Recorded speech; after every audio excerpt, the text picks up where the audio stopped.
Hi friends, நம்ம விஜய் மல்லி ஸ்டோரியில் போன எபிசோட் வந்து சூப்பராக இருந்ததுங்க அப்படின்னே சொல்லலாம். ஏன்னா வந்து பார்த்தீங்கன்னா இப்போ மெயினாக வந்துட்டு எரியுதா புகையுதா அப்படிங்கிற மாதிரியெல்லாம் வந்து ரொம்பவே உசுப்பேத்தி பார்க்கணும் நம்ம மல்லியை அப்படின்னு சொல்லிட்டு இந்த நிஷாவும் சரி இந்த ராஜி சரி நிறைய திட்டங்கள் போட்டுட்டு இருந்தாங்க, பேசிகிட்டு இருந்தாங்க.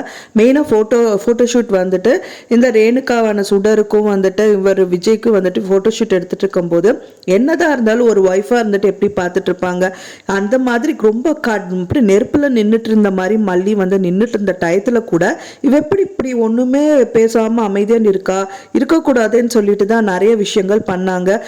இதான் புகை இதாங்கிற மாதிரியெல்லாம் நிறைய விஷயங்கள் பேசுதாங்க செஞ்சாங்க. இருந்தாலும் அமைதியாக தான் இருந்தாங்க மல்லி. ஆனால் அதே நெருப்பு புகைச்சல் வந்துட்டு உங்களுக்கு வர மாதிரி ஆயிடுச்சேம்மா அப்படிங்கிற மாதிரி தான் இருந்தது.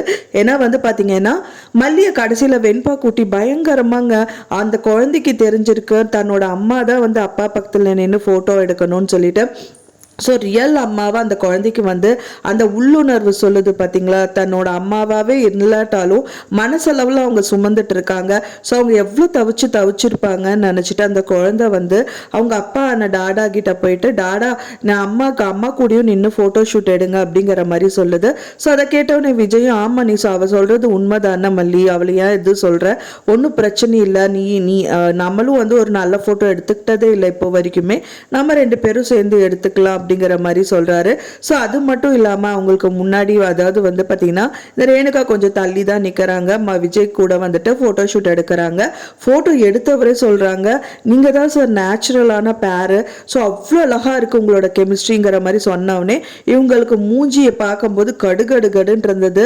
நம்ம மல்லிக்கு புகையவே இல்லைங்க, ஆனா அங்கிருந்து தான் வந்து நெருப்பு புகைச்சல் எல்லாமே வந்துச்சு அப்படின்னே சொல்லலாம். ஸோ அதை பார்க்கும்போது கொஞ்சம் ஓரளவுக்கு சந்தோஷமாவே இருக்கு. முதல்ல இருந்தே மல்லி வந்து எதுவுமே எதிர்பார்க்கறது இல்லை, பட் ஆனால் அவங்களுக்கு தானாகவே அமையும். ஸோ எதிர்பார்க்காம அமைஞ்சது தான் வெண்பா மூலியமா வந்துட்டு மல்லிக்கான ஃபோட்டோ ஷூட்டு அப்படின்னே சொல்லலாம். ஸோ எல்லாமே வந்து மல்லிக்கு வந்து கேட்காமையே கிடச்சிட்டு இருக்கு. அவங்களுக்கு வேணும்னு நினைக்கவே இல்லை. இப்போ வெண்பா குட்டியை பார்க்கணும்னு சொல்லிட்டு வந்தவங்க தான் மல்லி, பட் ஆனால் அவங்களுக்கான நல்ல லைஃபாக வந்துட்டு விஜய் கிடைச்சாரு.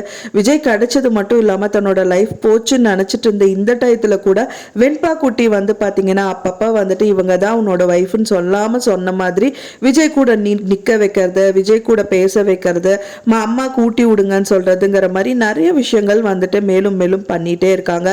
அது ஒரு விதத்துல ஆறுதல் கொடுக்குது அப்படின்னே சொல்லலாம். மெயிலாக என்ன ஆறுதல் கொடுக்குறதோ இல்லையோ இப்போ வந்து பார்த்தீங்கன்னா இந்த டிஎன்ஏ டெஸ்ட் ரிப்போர்ட் வர்ற வரைக்குமே கஷ்டம்தான். அதுக்குள்ளேயே இந்த பெரிய பூகம்பமாக ஒரு வெடி வந்து வெடிச்சிருக்கு அப்படின்னே சொல்லலாம். இப்போ இந்த டிஎன்ஏ டெஸ்ட் ரிப்போர்ட் வந்துச்சோ இல்லையோ இப்போ இவங்க என்னடானா இப்போ வந்து டிஎன்ஏ டெஸ்ட் எடுக்க வச்சதே மல்லிதாங்கிற மாதிரி இந்த நிஷா வந்து கண்டுபிடிச்சிட்டாங்க அப்படின்னே சொல்லலாம். இது ஃப்ராடான ஒரு பிளட் ரிப்போர்ட் எடுத்துட்டு போயிருக்காங்க அப்படிங்கிற மாதிரி வந்து நிஷா வந்து விஜய் கிட்ட சொல்லி கொடுத்து ஃபைனலா மல்லிக்கு வந்து இவர் என்ன பேச போற, முதல்ல மல்லி கிட்ட வந்து பேசும்போது இவர் வந்து மனோகர் தான் பண்ணாரு அப்படிங்கறனால அவளுக்கு ஒண்ணுமே தெரியாதுன்னு சொல்லிட்டு ஒரு விதத்துல வந்துட்டு கொஞ்சமா திட்டிட்டு அங்கிருந்து போயிட்டாரு அப்படின்னே சொல்லலாம். பட் ஆனா இப்ப டிஎன்ஏ வரைக்கும் போயிருக்கு அப்படின்னா இன்னியும் வந்து நீ அவளை நம்பவே இல்லையா, என்ன மல்லி உனக்கு என்னதான் பிரச்சனை, அப்ப வந்து என்னதான் போயிட்டு இருக்கு வீட்டுக்குள்ள அப்படின்னு சொல்லிட்டு கண்டிப்பா நிறைய விஷயங்கள் கேட்கதான் செய்வாரு.